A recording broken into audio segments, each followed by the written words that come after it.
We're happy to have you here. This is a kind of new experience for us to have a formal lecture in this space, which we love. Today, we've talked about the city as commons, and it's a complex topic that our guests Mara and Frank will explain far better than I. But we've already had a workshop today, which brought together lots of innovators in technology fields and social impact fields that care about the city, and we talked about city issues and communication issues, about how to communicate the problems and issues of the city, and how to put together coalitions of people that could solve those problems and issues.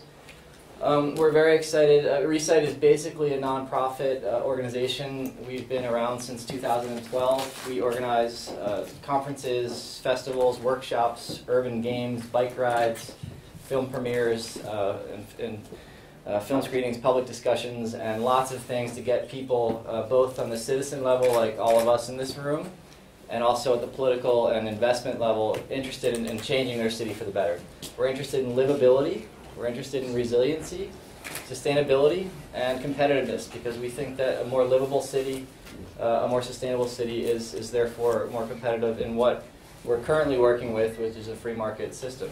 And we're also interested in trying to usurp or create different models of participation and different models of economy in the city in order to live a more equitable life in cities.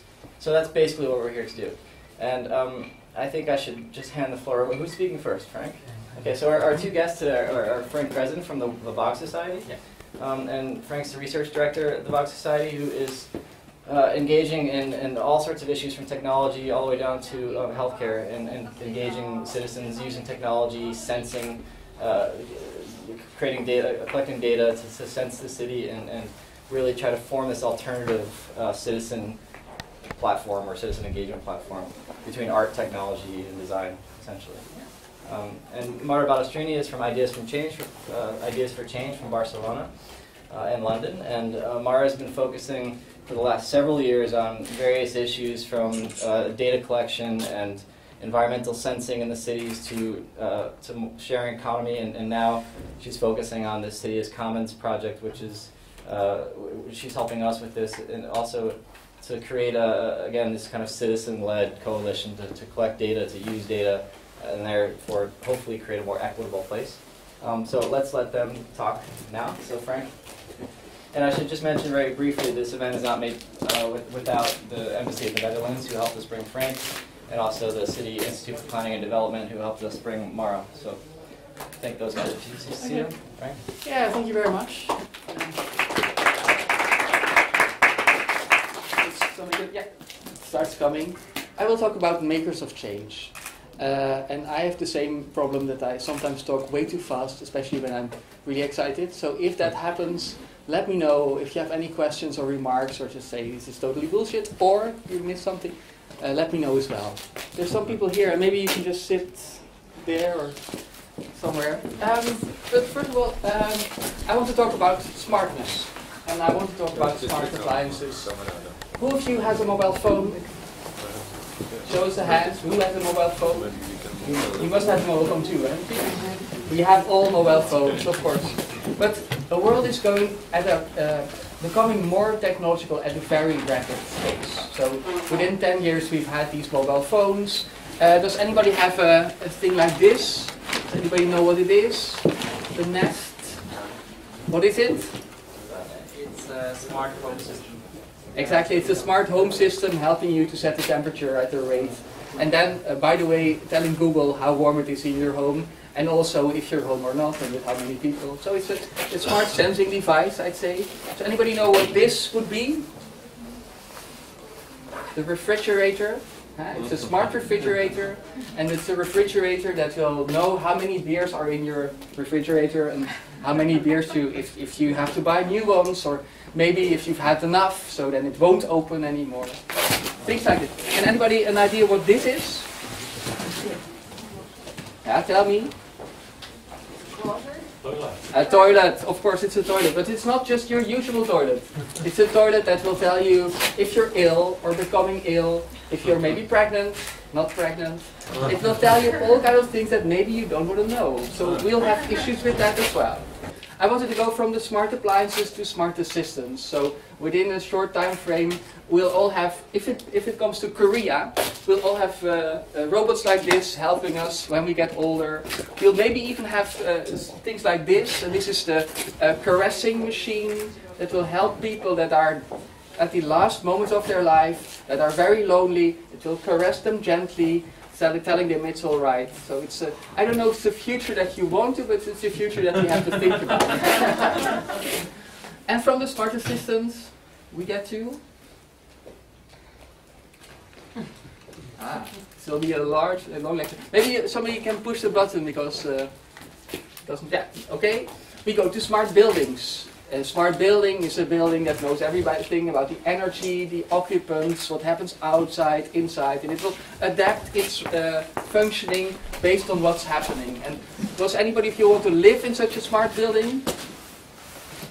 People are a bit hesitant. Huh? I don't know myself. There's one, but I don't know myself. The next one, please. So from smart buildings, we go to the smart cities, and smart cities being places that are having their energy requirements and mobility and sustainability and waste and everything. It's arranged in a more holistic way by using technology, and the technology will help us. That's at least what people tell us. So the next slide, please. Because personally, I don't believe that the smartness that I've just talked about is something that everybody wants. It's not something that comes easy to people, and we don't know what future it will bring. So sometimes we forget about the people themselves, and I think when you think about the future, the people themselves and what they do with all this kind of technology are most important. Next slide. I have 67, so that's why I always say when you talk about the smart future, think about the citizen, think about yourself, think about what you want to do, what you aspire, how technology can be of help to yourself, and what you can do to appropriate it, to make it really yours. Yeah. So that's why I wrote, together with other people, the Smart Citizen Manifesto. And the manifesto talks about what these smart citizens are actually doing. They take responsibility themselves. They value access over ownership. They will just start and not wait until anybody else asks them to start, but they'll just do it. They know where they can get the tools. They value empathy. They're about dialogues. They want to talk to you. They want to do things together. They want to appropriate technology. So they do all this. And it amounts to, for me, agency, just one word. So if you saw the previous slide, there's a lot of things that I think these smart citizens are doing, but what it amounts to is agency. They want to take control, they want to share, they want to be part of the future of their city and feel responsible about that. And you see more and more of those people coming here, and maybe you yourself are people like this, and I even think so. But this is where I come from. It's Waag Society. It's an institute for art, science and technology in the Netherlands. We've been here for 20 years now, developing and sharing technology for social innovation. And we are at the intersection of art, science and technology, doing things like artistic research, so researching by being an artist and not being bound by the limitations that everybody feels. It's not about limitations. Critical design, so designing new things to expose underlying structures, and social innovation. And we do this with a group of about 50 people that are working in the Netherlands, but also increasingly outside of the Netherlands. Please. Yeah. So we have a few things that I want to give to you that are in our DNA. The first is code is culture. Does anybody of you is a computer programmer? There's one. We have one computer. More people who know how to program? There's two, maybe three. No women? Not yet. But I mean, when your society gets increasingly technological, we have to become fluent speakers of that new language. We have to become fluent in this technology. If we don't do it, we leave a large part of culture only to programmers. And I like programmers, but there should be more of them. Critical design, I talked to you, so design to expose underlying features, not just to make something nice, but trying to expose how systems are working. And the rest I'll come to later. Next one, please. We work in 6 fields. In the healthcare, in education, in heritage, in the design field. This is mostly government related, and in biotechnology. And in all those fields we have the same principles. We want to make technology that is open, fair and inclusive. And that means that other people can take on what we make and bring it further. Thank you. This is not just technology in general, but it's for 4 different reasons. It is because we think technology can help you to express yourself better. Who of you uses his or her phone to express himself better?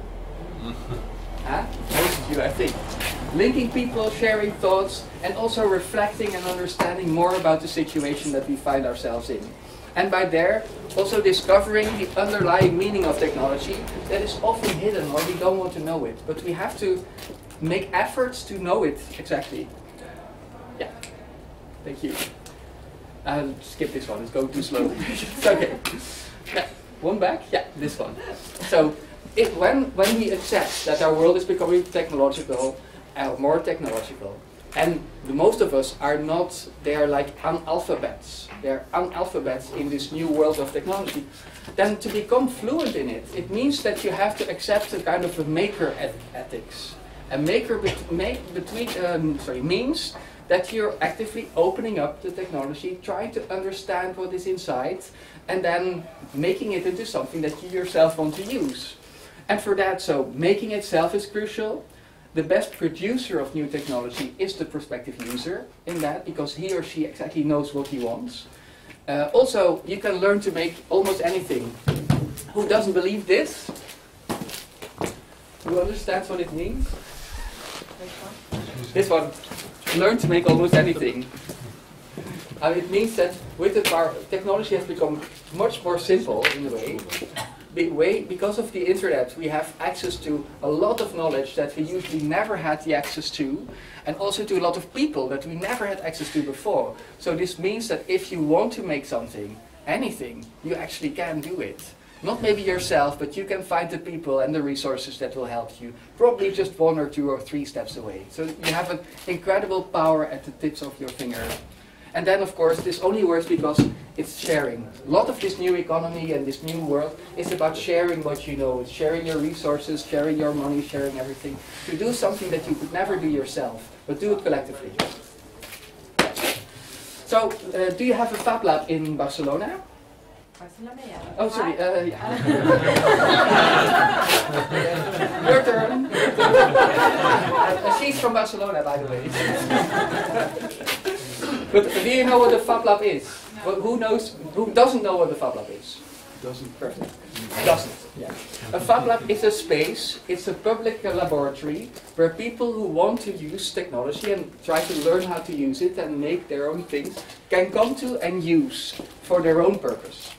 It's a hacker's place? It's a hacker place, it's a maker place, it's a specific kind of maker place. And more of these Fab Labs are, and also maker spaces, are coming about everywhere.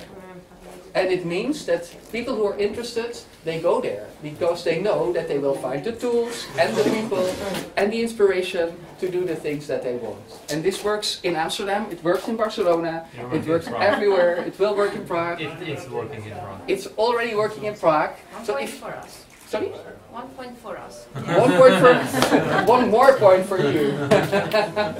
So it means that if you want to, you can go there quite easily. Where is it? It's Brumlab, and it's in Wrocławska. Well, if you want to know more about it, ask this person later on. Please, the next one. So from these Fab Labs that are more in physical things, we also started, we call it Wetlab. And why? Because people talk about software, they talk about hardware, so the physical thing, and they talk about wetware. And this means all the cells in our body, well, you are more than 80% water. Remember, so Wetlab is about that. It's about living material, organic material, having you speak with or work with that as well. And then we have Smart Citizens Labs. I talked a lot about that this afternoon, but it's places where people learn how to use sensors. Sensors to make sense about their environments, to know how polluted your area is, and also what to do about it. Next one. These laboratories are more than just spaces with stuff. They are experimentation places. They're places for workshops where people learn and share their knowledge. They're places for exhibitions. They're places for performances. They're very active spaces for bringing together and nurturing communities. And what do these labs do? So did anybody of you work with 3D printers? There's 1, there's 2, 3, coming up 4. Yeah, good. More points for Prague. Yeah. So people are printing all kind of things, like like artworks, like things for, this is for people who have facial problems, like stupid technical things, but also very practical things. So all of the things you can think of printing, people do there. They only don't make just small things, they also make large things. Like there's a whole movement around open source housing. And in the open source houses, like WikiHouse, people make open blueprints that they share together that you can build, for example, for people who don't have a home after an earthquake or something like that. Or who want to share their advances in building sustainable houses and making it together. So just not alone, but together. And actively reinventing the way that the building industry works. Next one, please. Well, you have the same movement in cars. So who of you owns a Tesla? Not here, no. Unfortunately, no Tesla, but I don't know if you are aware that Tesla gives away all its IP, so its intellectual property, for other people to build on. So the most disruptive car maker in the world is saying, I give away my intellectual property so other people can make use of our inventions. Yes. And by that change the system. US Army is using very successfully. Yeah, probably 1 point off. No, you're right. But that's of course the point. Like when you open your knowledge, but I think that this is exactly the point that Maro with the comments will talk about. So keep it. Okay. Next one, please. So when you go from the small things to the buildings to the cars, then there's a small step to working with robots, with drones. Firstly, I want to make my own satellite project over the coming 2 years, where we will have a network of satellites that are cultural satellites that allow artists to make art in space as well. And this is not so far anymore, so it's doable. When you really want it, you can do it. First make it and then launch it. That's maybe a little bit harder. Next one. And then biology. I talked already about the wetware. So we are making different kind of papers, of inks, of fuel cells. Actually, we have a course called the Biohack Academy that will teach the participants over a course of 10 weeks to make their own biohack laboratory, doing all this and much more. If you're interested, by the way, after the thing. And then finally, you can think of where does this end? And I personally don't think that this will end soon. So why not have people decide themselves if their next child will be a boy or a girl? Huh? It's with open source technology, it's not so hard to do, actually. You just have to centrifuge your semen and then you stick it together. You know how this works, probably. And then you know. I don't have slides on that. But this is of course, and the point is that now is of course it's a thought experiment. But within the near future things like this will probably happen and also be in the public domain, and then the military but also others and yourselves can make use of it. Next slide please. This is not a small thing. This is a big movement. It's called the Maker Movement. And who knows the Maker Movement Manifesto? Because this is their manifesto. And it's talking about important things like making and sharing and participating.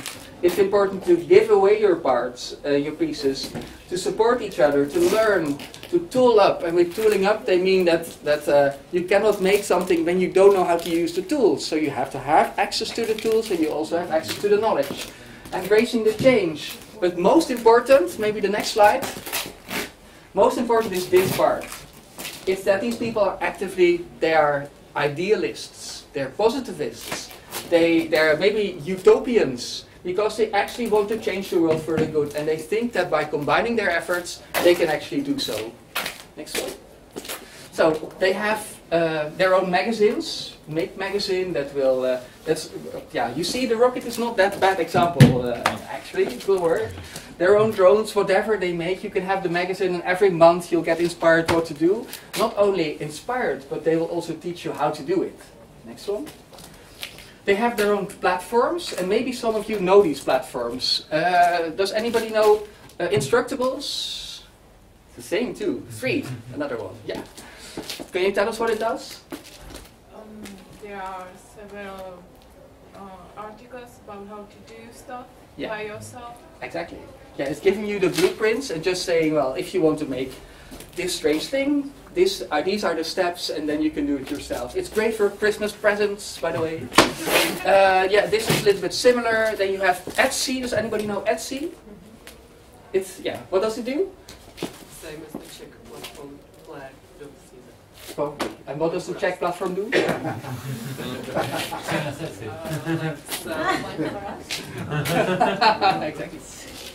It's a platform to sell like art. Exactly. It's the same. Yeah. It's like Etsy is the platform where people can sell the things, the small artworks or large artworks that they make themselves. And there's Kickstarter. So who knows Kickstarter? That's a little bit more known. That's a space. Who invested in a project in Kickstarter? And which one did you do? Was it successful? Yeah, it was movies, documentary movies something. Yeah. Kickstarter is a way of crowdfunding. So when you want to have your project funded and you don't have the money yourself, you don't have a rich aunt, you don't know how to get the money, then you can make a strong pitch telling people you have to invest in me, and then if you are compelling enough, people will follow. And this has started a lot of projects in the maker field.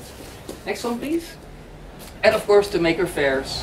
So maker fairs are spaces where people come together based on their shared passion. They want to show off what they did. They meet and they think about new things, and they sell some things as well. And most importantly, they have a motto. And this motto, is, if you remember one thing of today, of my presentation, it should be this one. Their motto is, if you cannot open it, you don't really own it. And it means that we should demand and that the technology that we use is made in a way that enables us to open it up, look what is inside, take things apart, put them together again in a new order. And most of the things that we have nowadays are not. So there is a big work, we have a huge way ahead of us in this sphere, but this is important when you want to be fluent in the way of technology, how technology works. Next one. So now I talked about a little bit where it's coming from, and now I try to convince you that it's going very quick. So just 10 years ago, one person in MIT in Boston, he thought of this idea of the Fablab, so this fabrication laboratory. So he had just one, and it was somewhere here. It was actually a spin-off of a course that was called How to Make Almost Anything, because he noticed that a lot of the students that were not from the technical backgrounds also were very interested in making many things. So he started this course, then he thought, well, I have to have a kind of a workshop or a place where people can actually play with this and work with it. So he started one, and then over the course of a few years, we're now up to, I think, 550 of those labs all around the world, in many different places. Of course, there's a concentration here, there. But still, it's growing, and even in places like Ghana and Kenya and South Africa, this movement is spreading rapidly, and people are working on the same principles. And what is interesting is that all these labs are connected. They have the same material, they have the same digital tools, which means that if you make something in Prague, then you can rather easily also make it in Ghana. And if you make it in Ghana, you can make it in Taiwan. And if you make it in Taiwan, you can make it in Argentina. And because all these labs are connected, it's a huge space for innovation that has opened up. Next one, please. This means, by the way, that the mode of production over the course of time will change. So now production is simple. Apple thinks of something very beautiful. Then they find the production company that is mostly in China. That's Foxconn, where over 100,000 people are working, maybe even 1 million, are working there to produce all of those shiny thingies. All the material comes from all over the world. It will go there, it will be made, it will come back to the United States, they will sell it, and then when it gets waste, the waste is exposed everywhere around the world. It's a very inefficient and strange model because it involves the division of thinking and making, and it also involves a lot of movement of stuff that is expensive and it's bad for the environment. So, the next slide please. Hey, keep awake, huh? So this new model, when you have all these labs around yourself, you can do it different. You can only send the blueprint. So when you have a house, you have a blueprint. So also when you have a technical thing, you have a blueprint. You can send it to the lab that you want. You can adapt it to your local needs. You can use the materials that are at hand, so the local materials, and you can produce it right there. And when the thing then finally gets discarded, then the waste can also probably be discarded locally. So it opens a whole new space for innovation of production, the production of physical things. Next one, please. And some companies like Make It Local and the 100,000garages.com, you know probably that all of the real inventions of the 20th century have started in garages. So that's a very important idea. So this is trying to link 100,000 of those garages to come up with a distributed production facility that will enable to make anything that you want. Some of the things you can make. Next one, please. Yeah, is this. And now this is a useful invention. Who of you ever bought a bathing suit? Yeah. So, okay. Yeah. Okay. Then you probably know that most bathing suits don't fit because you have your body. There is the manufacturer thought about the ideal body, and they're never quite the same. Huh? All your bodies are a little bit different. So with the advance of this just-in-time local production, you can use a technology called parametric clothing or parametric design. So it means it works with parameters. Your body is scanned, if you like it or not, scanned, and then you can just calculate the exact size for you, and you can then print or cut out or do it to your size, so it will fit perfectly. It can be your colors, your material, your design, your figure, whatever. And this is happening quite soon. Next one, please. Of course, there's open source computers. Does anybody of you use Arduino? There's one. It's the same. It starts to be a little bit the same people, huh? So it's open source computers that are very powerful and enable you to do things that you could never do before at a fraction of any cost. So if you want to make interactive stuff, you can use these kind of open source computers. Next one. Yeah, open source sensors like Safecast. So I talked about this during the afternoon too, but during the Fukushima disaster in Japan, there was a lot of nuclear waste, not fallout, but pollution. And people didn't trust the government with the measurements that they did. So they decided to make their own open source sensors. And with these open source sensors, it became quite easy to measure, to make your own maps, and be confident in that your measurements are actually right. And the measurements were so good that they were incorporated into the official measurements of the government. So instead of just thinking about the governmental data and opening it up, this was the other way. So the people themselves made better maps, and then that data got incorporated into the official maps, and thereby helping people in understanding where it is and it's not dangerous. And this is a group of over 450 volunteers that work with this stuff. So it's really going well. Next one, please. Yeah, I'll skip this one. The next one. Yeah. Because this is one of my favorite examples. And it's called Enabling the Future. Anybody knows this just by chance? It's the way of making prosthetics hands. This is a prosthetic hand for a child. And these prosthetic hands, before this project, they are ugly, they're big, and children typically don't want to use them. At least they have to use them, but it's not cool to use them. And there was a guy, and he thought, I will make one that looks cool, and boys will want to have it. And he was right. So you can adapt it to your needs. It's just a few parts. You can use your 3D printer to make one yourself. And so this is a project where the blueprint is shared, so people are building on top and making nicer versions each time they make one. And the big invention that he did was, the next slide, was just this. So instead of telling people how to do this, the only thing he actually did himself was put up this map page, and anybody who wanted a hand like that could have his signal, a point on it, and everybody who could make one, another point. So the only thing he actually did is make a place for people who could produce one in their local garage or whatever, and children who wanted one to meet each other. And in this simple fashion, over 1,000 of these have been made so far. It's going quickly, and I think it will spread more. And I think it's a wonderful example of what you can do with imagination, some tools, and the internet that you need to connect. And another one, and I think it's useful too, is this. It's the Global Village Construction Kit. Does anybody know this one? It's also one of my favorites. It's the 50 machines that will help you to start a village from scratch. So, if you all decide to leave Prague, which like Prague probably, so I don't know if you will do it, but if you want to leave Prague and start your village somewhere else, you will want this. It's all the machines, and what is interesting about it is that all the design is open source, so anybody can use them, anybody can extend them. They're very well designed by very able technicians, so it means that any of these should be flexible, sturdy, so they won't break down. It's better, or at least the same quality as commercial stuff, and you can just download them from the website. And they don't have all 50 yet, but they're gradually getting there. So I think, remember this one.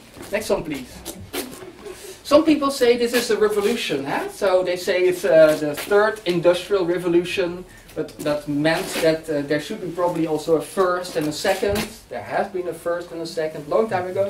Now it's the third industrial revolution. It has to do with this new way of production and also with sustainability. That is important. But the next slide, please. I prefer to talk about the digital fabrication revolution, because these machines that you're seeing here, the laser cutter, the 3D scanner, the computer, these are empowering and making possible all that maker culture that I just talked before. Next one, please. Because this will, I will have two more parts in this presentation, and I now talked only about making stuff, so making physical stuff. But how about making change? And change is something different. It involves a lot more. Next one. And I have 3 examples. So the first example is a big company called Gobain, and it's a company that has over 100,000 employees over the world making glass and parts for the automobile industry. And they are very successful. I don't know what happened after the Volkswagen scandal, but until then they were very successful. And this means that they know how to make stuff, but they realized themselves that they did not know how to innovate anymore. So they approached us and said, hey, cannot we use this open Fablab model inside our offices, not the offices, our company, to help our employees to do things in a better and new way, and to innovate faster and quicker and in unexpected ways. So that's what we're doing. So we now set up 2 of those Fab Labs in 2 of their locations, and we'll set up 4 more, inviting other people in, having them exposed to the same tools, using open source like I just advocated. So this is happening right now. Next one, please. Yeah. Another example is the Red Cross. Do you know the Red Cross? At the Rode Kruis? Yeah. It's okay. And the Red Cross also came to us, and they said, we are always in the forefront of emergency and disaster situations. And typically at a disaster situation, you don't know exactly what you will need there. So instead of just bringing stuff there, why not bring the stuff to make stuff? So why not bring a lab there and work with the people to make what they need? So that is what we did. Next slide. We thought about how to use this technology at disaster sites, and they came up with some different examples that I don't have time to go in, but you can imagine that you can go very far. When you have your knowledge and you have your tools, you can go very far. Next one. And so we thought even further, and this is the Zaatari Refugee Open Camp. And these places are, of course, right now very important, because hundreds of thousands of people are living in camps like this because of all the wars. And when you live there, you have you have several problems, but one big problem is that you don't have anything to do. Your life is shut down for a while. So we are working with the Red Cross to see if we can put Fab Labs in those places that will help the people to get a purpose in life again, learn new skills, make the things for themselves and their communities, so they have a future when they finally get out. The next one, a totally different example again, is that yesterday or this morning there was in the news that in Sweden, I think, there was a bacterium that was resistant to all of the known antibiotics. You know, if you heard about it, that this is serious stuff. And what's happening at this very moment is that the number of antibiotics that we have is rapidly not enough because the bacteria are evolving faster than we can come up with new antibiotics. So we thought, together with others, why not ask the public to help us find new antibiotics? And I don't know how far you are in antibiotics, but antibiotics are not designed, they are found in nature. Huh? So it means that by looking at the things you find in your own surroundings and looking at their antibiotic properties, we can probably find new ways of finding antibiotics. So this would be a way to revolutionize the way that we go about medicine, or at least a part of medicine. And this is a project that will start in 2016. And I hope we will be successful, and I hope you will work there in that project. Next one, please. So the question is, if you've all seen this, what to do? And I have some ideas for answers. Next one, please. First is, encourage learning by making. Most people learn how to make, but why not learn by making? So it's a different way of looking at the physical world. It's the way of the maker or the designer or the person tinkering with reality, not just accepting it as is. And you should start at an early stage. So we are now working with the Dutch school system to come up with maker spaces in schools to help children take this idea and come up with their own solutions quickly. Next one, please. The second is encourage and go to these labs. So if there's a Fablab here, why not go to it? Go to your maker spaces, to the Wetlabs, to citizens labs. These labs are important hubs where like-minded people meet. And since we all will probably be somewhere 100 or above, we all have 1 or 2 careers in front of us. So think about your new career now, and if so, go there and see if there's anything inspiring. So, then it's, when you came this far in my story, it's no surprise that I use and promote open technologies. And open meaning that the blueprints and the way to operate them are shared. Because it's the only way that we can harness collective intelligence, the intelligence of all of us to make things better. The only way to do it is open technologies. Next one. Yeah, and then it's tapping into collective intelligence. So invite all people in. Invite the elderly, invite the programmers, invite people from all kinds of different cultures, invite anybody you can. People are willing to help. So there's a lot of issues and challenges and problems. And for most issues and problems, you will find people somewhere that want to help you to make your solution. Next one. I'll skip this one. Okay. Skip it too. Too much. Okay. So what I really want you to do, and what we try to do, and what I would like to talk to you after your presentation, is how to empower makers of change. And makers, of course, we've been talking about makers all along. Change is making meaningful change in your surroundings. If it's about the healthcare system, the education system, the heritage system, all of the systems that we find ourselves in, somebody made them up. So if we think that they're crap, we should be able to help them, only if we empower these makers of change. Next one.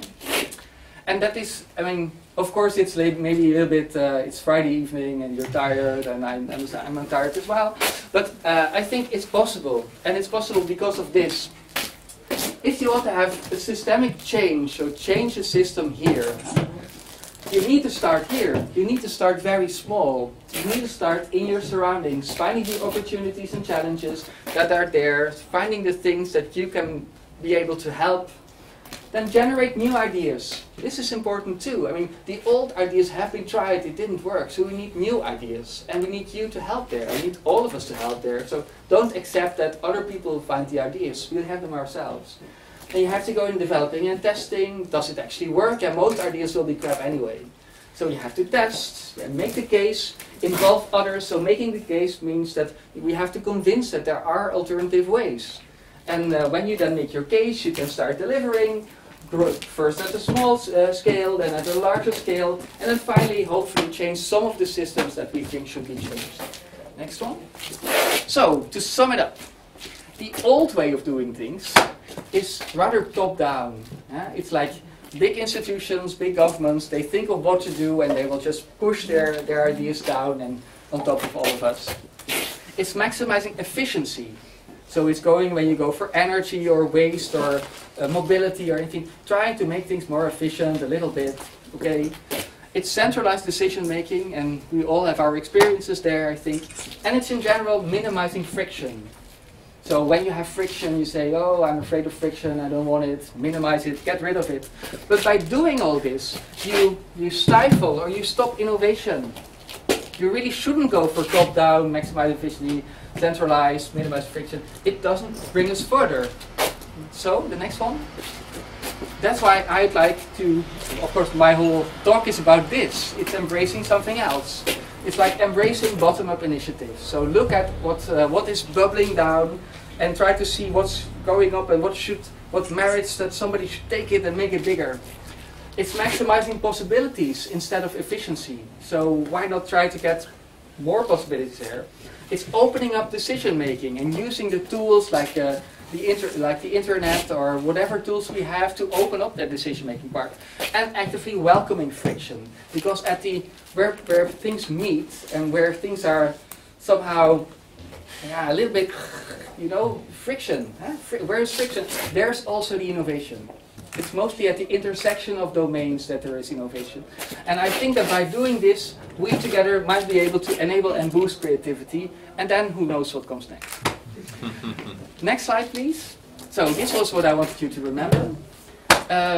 If you have any questions or remarks, I'll be here. If there's time now, you can do it. If there's time afterwards, please let me know.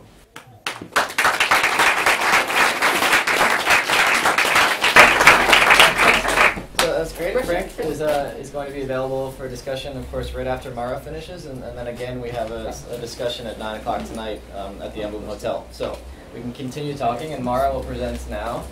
The discourse around smart cities is typically dominated by two visions.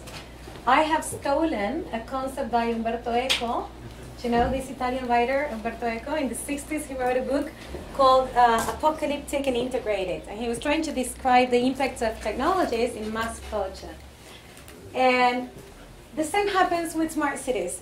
There are these apocalyptics who are often saying that the only future for smart cities is that companies will steal our data and control us, and there's going to be massive surveillance. There's going to be like a big brother state where we're no longer going to be free.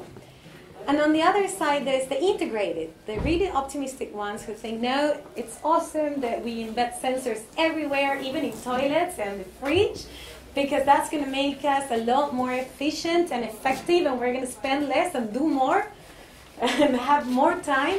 There's this argument about having more time, but at the same time there's like less stuff that there's going to be robots taking care of us. So it's a bit strange.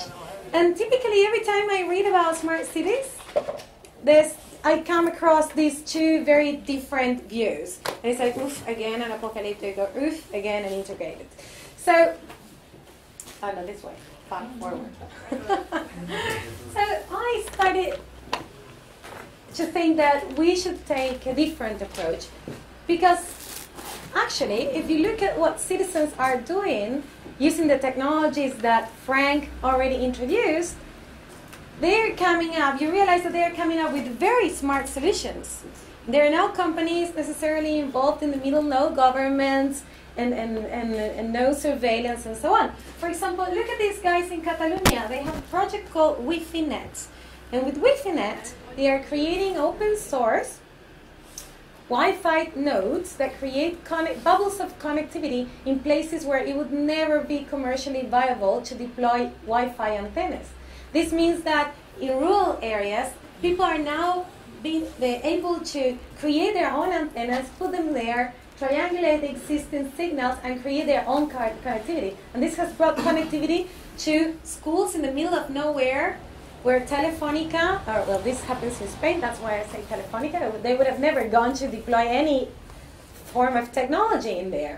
And the most interesting thing is that they're using open source technologies, and they're openly sharing the knowledge on how to create these infrastructures, which means that in just a few years, this went from being just a few guys creating their own hotspots for Wi-Fi to having thousands of active nodes all over the world, and this exists. And how about these guys in Nairobi, in Kibera, one of the toughest slums in the world? For decades, this slum existed without a map. And you may know that the map is a representation of reality. What does it mean if you're not in the map? Don't exist. That's what the system is trying to tell you, right? So these guys said, no, we need maps. How can we exist without a map? We need to put ourselves in the map. So they used their own mobile phones and their own paper sketches and open source technologies like OpenStreetMap to put themselves in the map. And they mapped their whole slum. And it took years because this was a huge slum. And slums is not like you had a planner saying, okay, there's going to be an avenue here and a few streets here. No, slums grow rather organically. And to map that, it's a bit of a challenge. And you do require a lot of skills. So the cool thing is that these people, while mapping their own environment, they acquired the skills for doing that and became really literate about the technology, mapping, and also their own slum. And most importantly, again, because they used open source technologies and they made all their content available for free and online, other people could piggyback on these developments. And so other people came over and say, hey, why don't we just map our shops so that people can access the map and also know where we are located? And they started mapping other things on top of the map, adding a layer of knowledge on top of their territory. And how about Safecast? Well, I'm not going to tell you a lot of Safecast because Frank already did. But the important thing about Safecast, again, is that after the nuclear disaster at the Daiichi power plants in Fukushima, radiation levels in the air were deadly. And radiation moves with the wind, and it was very hard for the local government to track radiation levels and provide accurate real-time measurements. So citizens started working at maker spaces and other places to create their own sensing technologies. And again, they created open source maps. They created commons. A commons is a resource that is created and shared by a community. So it's not private, it's not public, it's co-owned. Other guys in Barcelona in 2012 decided to create, inspired by Safecast, create another technology called the Smart Citizen Kit. This was crowdfunded via Kickstarter, and it allows citizens to deploy this little gadget that's around 150 euros in their at home, and create open data with regards to environmental factors, for example, temperature, air quality, and so on. This creates more granularity and provides access to open information about important information in the cities. What does this mean? Well, that if you're a neighbor in a specific district of the city, you could find out, because your neighbors are contributing data, that you live in a highly polluted place, and you might need to move away or investigate what's happening, why your air is so bad, or why the temperature rises, and so on. So by creating open infrastructures and open data, which becomes commons, you're not only profiting yourself, but you're also contributing to society by creating access to knowledge and access to ideas and opportunities. Well, other people are making prosthetics. And they are also giving for free the knowledge so that others can create it, as Frank told you. And so I thought, well, this is pretty amazing. What can we learn from these experiences? What can we learn from what citizens are doing at the grassroots level? And what can we learn about these contributions that citizens are producing and how they are affecting society? So today I want to take the opportunity to tell you about a little story. I already said this, so we're going to move faster. little story is a story of empowerment through very low-tech technology. And it's a story that demonstrates how when people want to do something together, they can organize themselves. And we don't need, from all the experiences I have in my corpus of research, I chose the one that uses the less complex technologies. So that if these people effected change, clearly in the middle of nowhere, as you can see, there are no excuses for us. So this is Arequito. Arequito is a tiny town in the middle of the Argentinian Pampa. You may not know that Monsanto and other big companies have bought lots of land in Latin America to grow soybean. Soybean is a commodity, like oil, right? And so what's happened is because the price of the soybean skyrocketed during the crisis years ago, the price of land skyrocketed, which meant that a lot of communities were relocated from their traditional towns into other villages because they couldn't afford the place where they lived, because big companies were buying so much land. And that not only created the relocation of communities, but also what happened is that those who stayed didn't have a job anymore because maybe they were used to growing other things, growing wheat or other sort of crops. And now, because they're only growing soybean, because it gives so much money, these people don't have a job anymore. So they lost their jobs. And with this, all of a sudden, the landscape of these beautiful towns started to change. So now we're going to see, that's the same corner. Back, 100 years, forward, now. That's the same corner.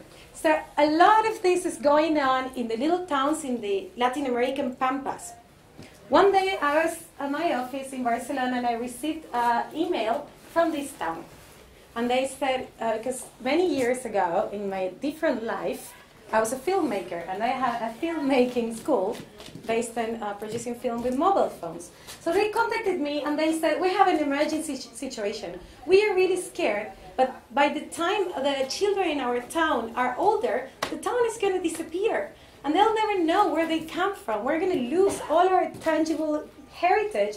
And with it, probably also the intangible heritage. So can you please come here and teach our children to use the mobile phones that we have in the community to produce documentaries so that they'll always remember what the town looked like before it just ends up disappearing. So I said, this is a great opportunity to do something else. So I went to Arequito and I started working with the community. And we said, what are the commons? What are the things that protect physical spaces? Why are physical spaces worth being protected? Well, because something relevant happened there, because they mean something to us. And they mean something to us because we can remember things that happened there. And those things that we remember are part of our common history and are relevant to our identity and should not be lost. So we realized that the community wanted to protect 9 places that were about to disappear. Many of them were abandoned. So in a nutshell, they created this project called Crowd Memo. How does it work? On the right, we have Juan. Juan is 8 years old. He doesn't know much about the tradition of his town, but he knows a lot about mobile devices. And he's very interested in using mobile devices at school. On the other hand, we have Raúl. Raúl was the first actor in Arequito. And he remembers a lot of things about the theater, which is abandoned and is about to disappear. And the community wants to protect that. So Crowd Memo works as follows. Juan is going to get trained in filmmaking with the existing technologies that they have in the community, and they're going to go like little Trojan horses, well, Trojan mouses, because they're small, hunting for the memories that make spaces important. Hunting for the memories that guys like Raúl, Maria, Juana, all these people have. In an assembly, they decided with their parents and along what were the places that needed to be protected, and they found all the elderly who could share stories about those places. And then they created micro-documentaries that are broadly available online, and they embedded the microdocumentaries through QR codes in the facades of the places that they wanted to protect. And they also geotagged them there in a map. So which mayor on earth would destroy or not take care of a place that is not being protected by the memory of the town? Now you can navigate the history of Arequito by walking around and scanning the QR codes in the most important buildings. So what happened? Well, a lot of things happened. The project became huge. It became huge in the local media, and that meant that other towns that are scattered in the Pampas heard about it.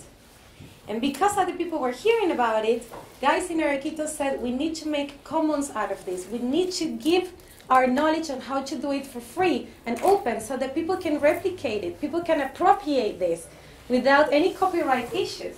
They also started to meet at public events to look at the documentaries all together.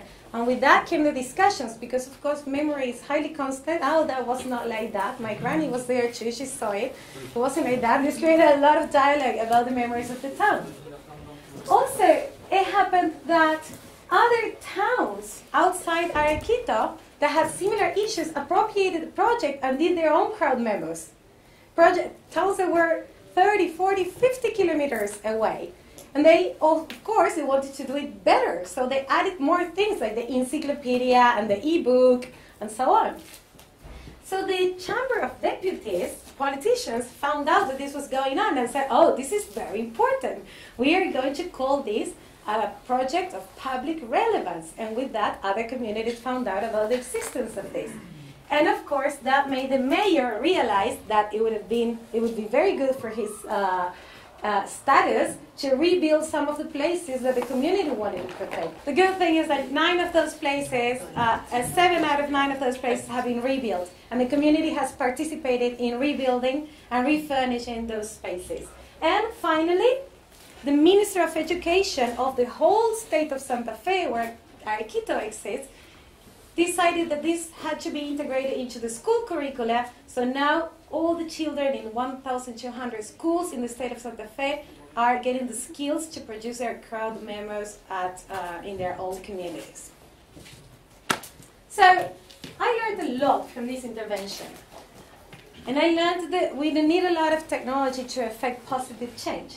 But I also learned that if we really want to rethink cities from the bottom up and think of how we can contribute to cities, we need to start reshaping certain visions.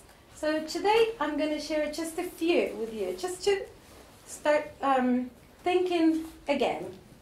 The first one is we need to change the scope of our concepts.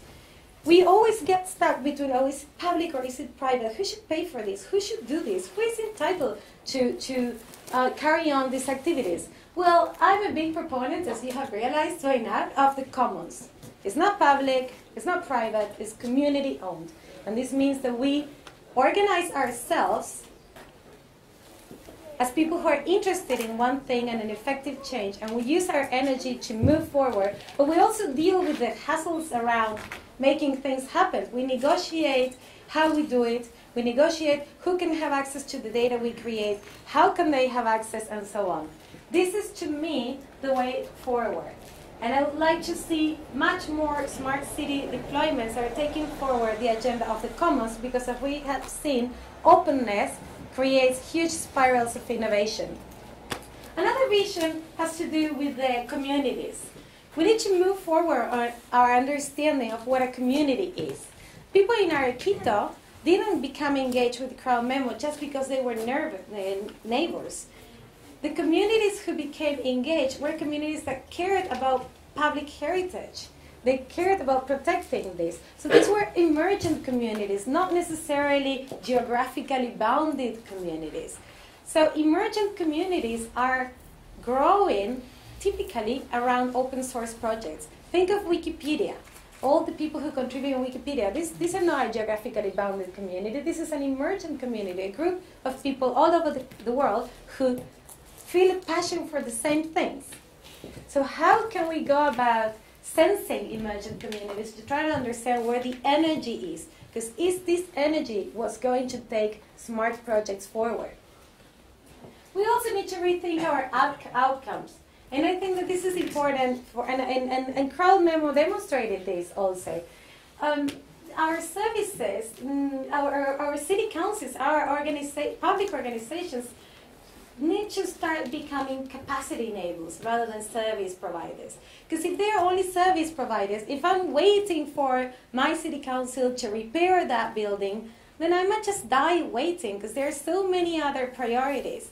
But if the city council or the public institutions created the enablers for me to learn the skills, to appropriate the tools so that I can effect change, then we might be better off in terms of social innovation, incentivizing new forms of innovation at the grassroots level. And this is what's happening with Fablabs and maker spaces, where people are acquiring the skills that they need to really take ownership and do the things that they really want to invest their energy in. Also, we need to think differently about the networks. I go for a lot more resilient and ad hoc networks. Systems are plug and play. So for us to make crowd memo, we didn't need any big infrastructure deployments of public services and so on. We used what was there, combined in a way that was very, very specific to the problem that we had to tackle. So we don't need to think of big investments and big projects. We can, as Frank said, start little, start ad hoc, start plug and play, and from there you can grow. And also, we need to be able to start thinking of how these commons that we create, how all this data that we put together and that can create a lot of value to society, can be also used to reward those who participate. Why? Because if you study community interventions all over the globe, you also see that apart from the happy stories, there are many sad stories. And sad stories tend to come across when people get very tired of doing and doing and doing and not getting anything back and things not happening. So if we have groups of emergent communities that are looking forward to effecting change in our cities, then we need to start seeing ways in which the commons that we create can also reward the participation of these people. So for me, this is a little contribution aimed at showing that if people in Arequito, using these new visions and the available infrastructure that they had, managed to have such an impact, which excuses do we have? Thank you.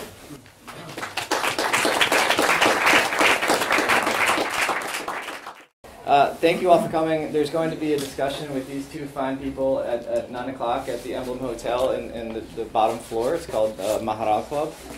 And we can't thank you enough, Mara and Frank, for lecturing here in this cold space. This is the Commons. This is the community space. So whether we like it or not, this is what it looks like for now. Yes, very good. And over the years, we hope to work with CCA to develop this space into a common space for architecture, for cities, and for learning about each other, basically, because that's what we're all about, collaborating. So reSite is having a conference in June, June 16th and 17th. We're going to be exploring this topic further at the conference. We are also going to be exploring a topic that was talked about in several ways, migration. And it's a controversial topic, but it's a necessary topic. And we're going to look at the spatial impacts of migration, how communities can come together to work to define a city and create a city that's equitable and that's shared amongst all people. So we hope that you come in June. And we hope you follow us. reSite is easy to find on the website, so do that. There is beer, there's wine. We're going to have a few drinks for a few minutes and then turn the heat on. We're going to show a film. It's not an actual screening, but we are going to be showing a film that you can enjoy. So thanks for coming, and we hope you stick around. Thanks. Thank you.